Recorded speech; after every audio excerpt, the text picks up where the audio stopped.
wherever you might be on this planet Earth. This is your friend Captain Ted coming to you live from Honolulu, Hawaii. And it's Sunday afternoon here in Honolulu. I wanted to make a quick, sort of an off the cuff here, a little short visit with you before we do our normal live stream from the church tonight. We'll be doing that at 7 Hawaii time from our Kalihi Valley facility. But here, right now, I just wanted to take a minute while I'm at home where we can talk about some things we don't normally talk about up at the church. And I hope that you'll be able to follow me with this short update. Um, the people on Maui are still suffering tremendously. They're not getting much help from the government. They do have some wonderful people working hard over there at their temporary hub facilities where they are giving away food, water, and supplies, clothing, a lot of good things.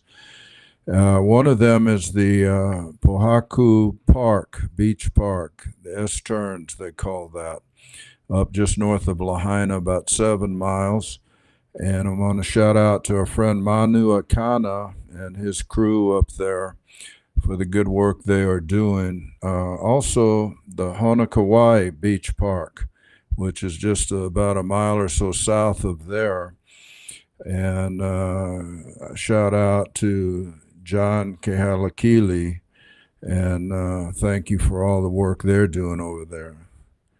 And these people not getting any money, any support from government money. It's all private people, private non-governmental funds. They're working really hard and they're doing a lot of good there. Just wanted to share with you, people are hurting right now. They don't have homes, obviously lost their homes. Now they have to pay mortgages the 1st of October today. So a lot of them have mortgage payments, or let's say many of them still have mortgage payments. And if they don't have a place to live, then they're now, a lot of them or some of them, being forced out to find their own place to live. And so they would have rent payments in addition, and plus many other payments to just try to live. So, in the absence of the governor taking any action so far, there is a attorney that he is helping. So far, he's not officially taking part with things, but he is getting things ready. I'm not going to give his name yet until he announces he's ready, but there is one local attorney in Maui trying to help them to get mortgage forbearance or mortgage deferment, which would be deferment is much better when they don't have to be accumulating this infinite interest rates and things if they cannot pay. If they can defer for 3 years, this would really give them a fighting chance to keep their property. If they don't, they may lose their property to foreclosure. But the governor, Josh Green, if he wants to, he could put a halt to foreclosures, at least for temporarily during this crisis time. And from what I understand, he has a $200 million fund, discretionary money that he could use to help people to keep up with their mortgages and other important things for people to keep their land if he so chooses. So we certainly urge him to do that and hope that he will take care of his people as he has sworn to do, which is his duty as the governor. There's another Hawaii Community Foundation charity, which apparently has quite a lot of money. They had about $120 million that they had collected into their account. and so far have not dispersed very much of that money, not even 10%. But I don't know what they're waiting for, but supposedly they were saying it's not time yet. But if it's not time now, I don't know when the time is going to be. So people need the money now. And this was donated money. Donated. This was a charity foundation. And also Red Cross. Red Cross is helping with their housing costs, hotel costs, some things like that. But nobody knows how long that's going to continue and when they're going to be put out on the street. So it's quite an emotional situation for a lot of people, and so we pray for them, and we just ask for your prayers, for your donations. I would suggest that you donate actually to this Pohaku beach mission there. They are totally by a donation, Manu Akana there, and those people. And I will put that Venmo account in the description. This money goes directly to them. And Hanakawai Beach Park, John Kehakili, they're doing a good work. I'm going to do my best to put their donation information up there. So moving on from the money situation, the water situation is very desperate up there. And water was one of the causes of the fire.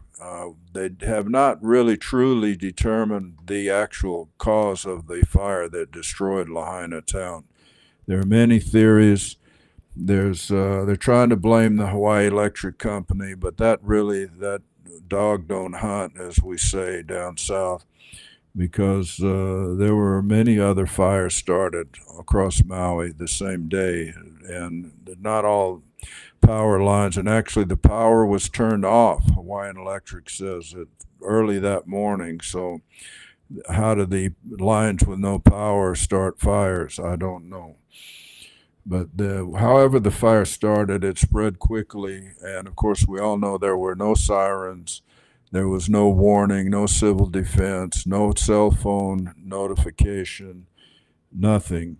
And this is wrong. And then there was no water to put the fire out. This also was wrong. And then the police are said that they were turning people back from Front Street and wouldn't let them out. So there's some terrible things here associated that we need to get to find out the truth. And this is what's happening now. There's civic centers. There was a meeting at one of the Kaanapali hotels 2 nights ago, with the local Lahaina people finally got to voice their concerns and their dissatisfaction with the government and their failure to respond. So the people are pushing back and standing their ground. And, this is all seems to be rooted in some kind of a belief that Lahaina needs to be a 15-minute smart city, and that Maui needs to be run as a smart island with the AI controlling everything. So I don't think anybody consulted the people of Lahaina about that, and they don't seem to want to do that. And they are not ready to open for tourism. They definitely, all people at that meeting that I saw, via the internet, unanimously opposed reopening for tourism, which is what the governor is pushing for on October 8th, just barely 2 months after the fire. They haven't even accounted for 1/10 of the people that have died. I mean, they're saying around 100 or less dead, but this is not true. And actually, tragically, there was one lady added to the list that succumbed to her burns. She had 70% burns all over her body. She was in Straub Hospital and passed away this Friday after a battle here of many weeks. And so there's too many things, too many unanswered questions, too many people hurt, too many suffering. And my heart goes out to her family. And and the survivors. I mean, there are many people gone and there are many survivors, and they are hurting. So, as we might say, at some point you get to the last straw, and it's getting close to that. The people don't buy all of this run around and shuffle around. So somehow we feel like we're kind of people who are like crash test dummies here, if you remember that term from the 70s. We're the crash test dummies, for this great experiment, this global governance experiment, which we didn't ask for, and I don't think we deserve it.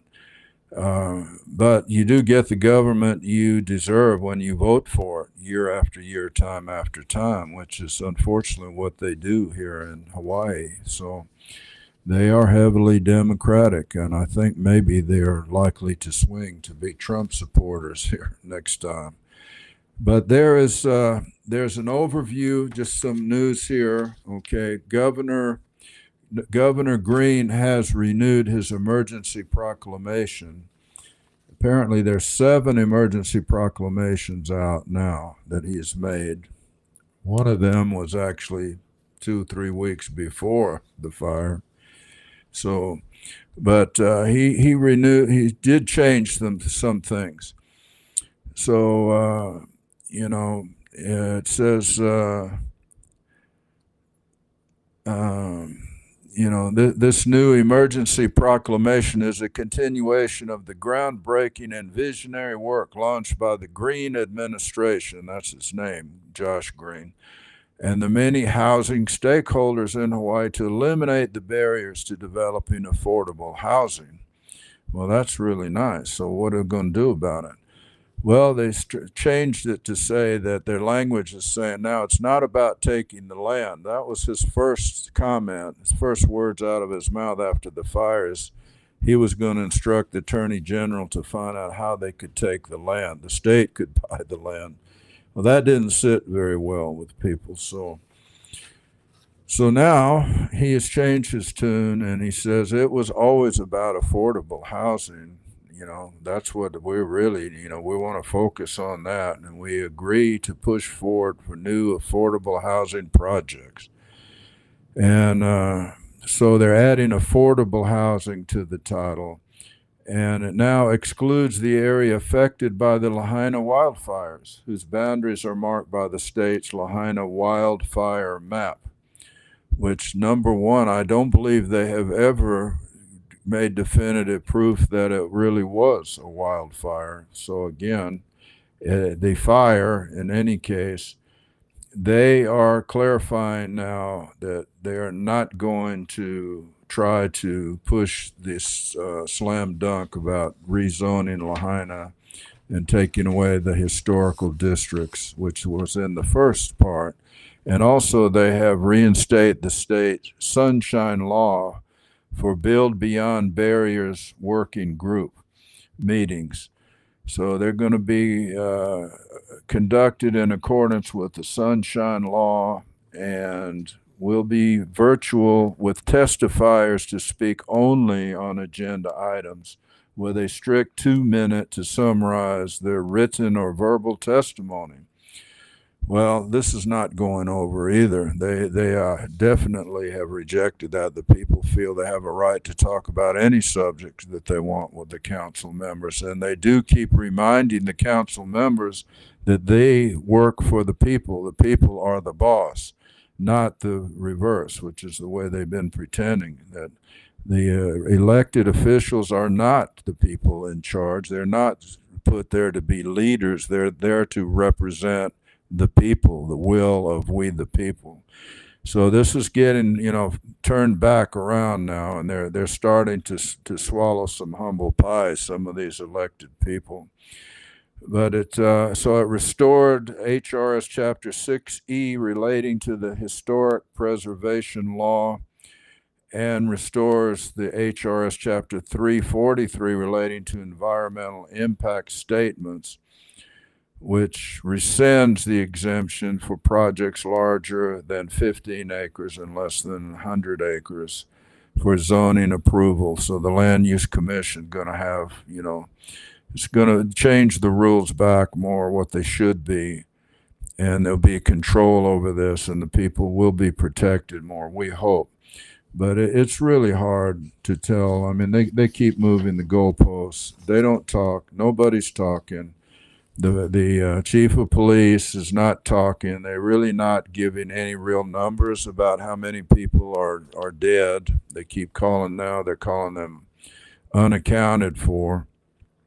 But it's just not washing out. It's not washing out. There's too many people missing. There's too much destruction. That fire was too violent and was too fast moving, and there was no warning for the people. They all ended up having to jump into the ocean to save their life, and many were lost in the ocean. Many were burned and nothing but ash. So supposedly there's many bodies still hidden around there, piled up around the morgue somewhere. I don't know, but I have been 4 times now since this happened down to Maui. So I'm doing my due diligence to check and verify before I say anything here.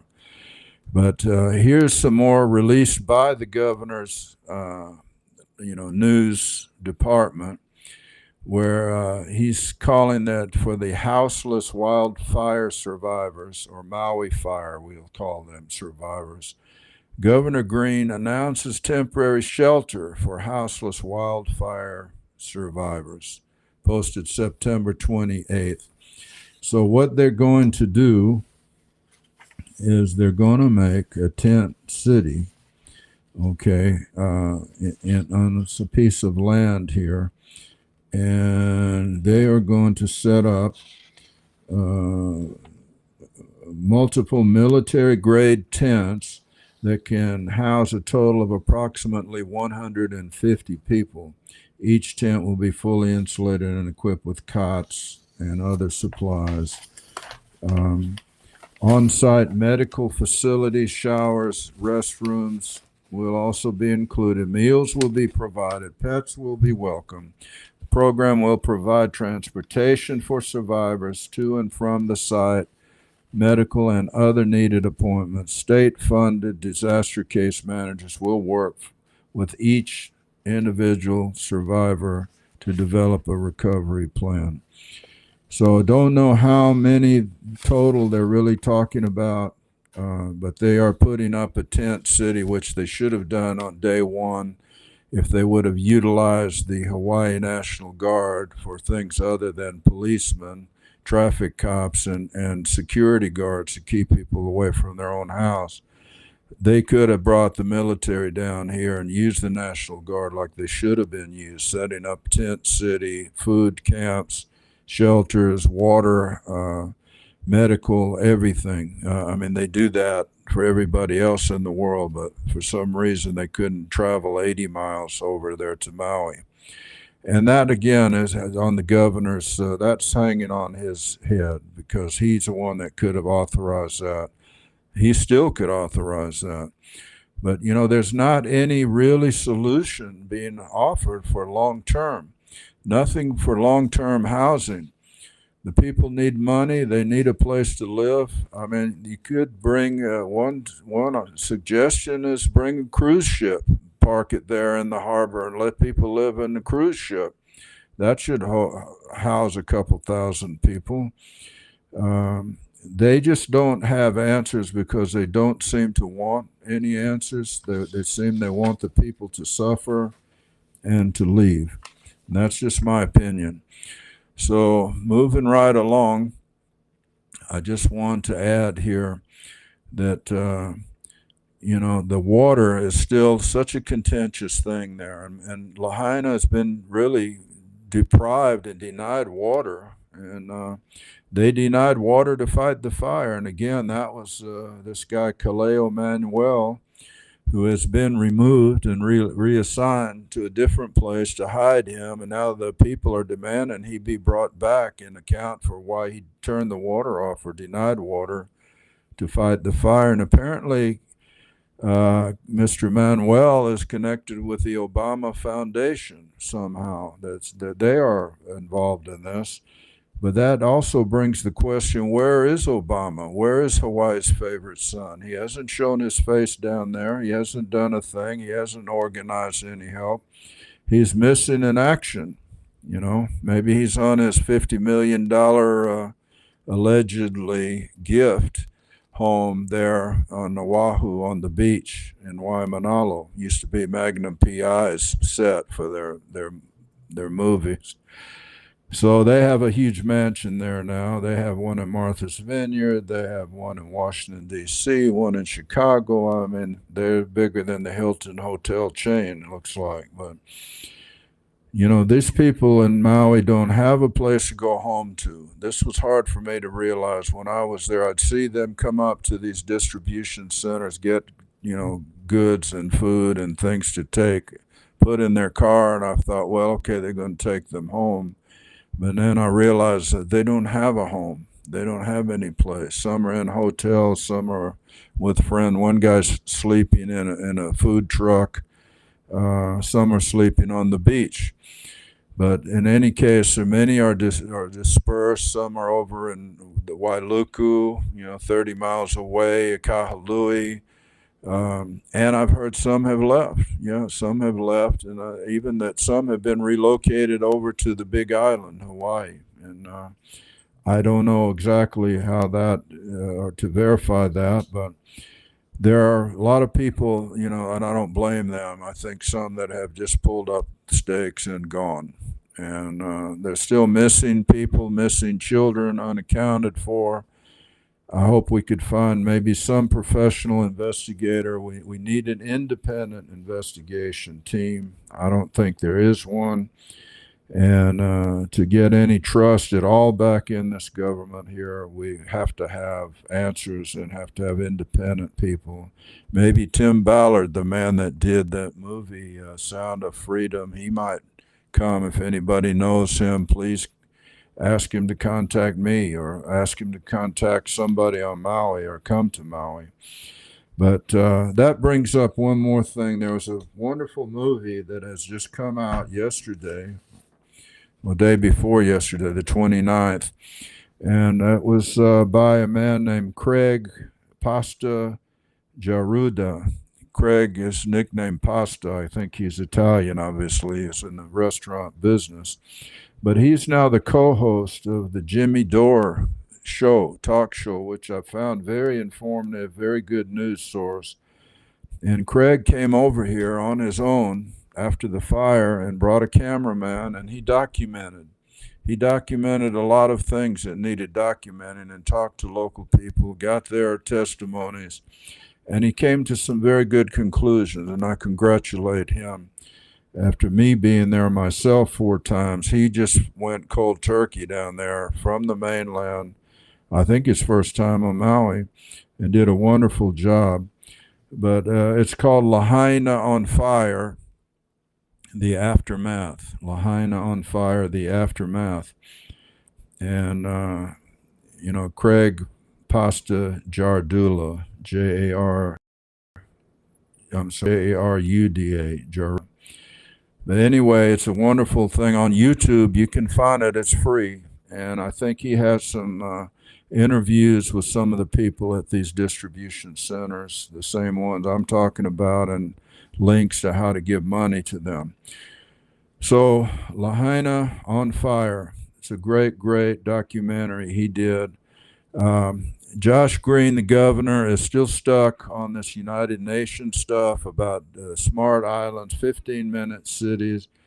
He did an address back in January, actually, after he was sworn in, his first address to the joint session of the legislature in Hawaii, where he outlined all his bold new vision, for Hawaii. And he said that they had, quote, a mandate for action, and this is where he's trying to get his authority, I suppose, to declare emergencies before they happen. But he doesn't have a mandate. He was simply elected, but he has a confusion about terms. He keeps calling himself and the other legislatures leaders, and everybody he appoints is a leader.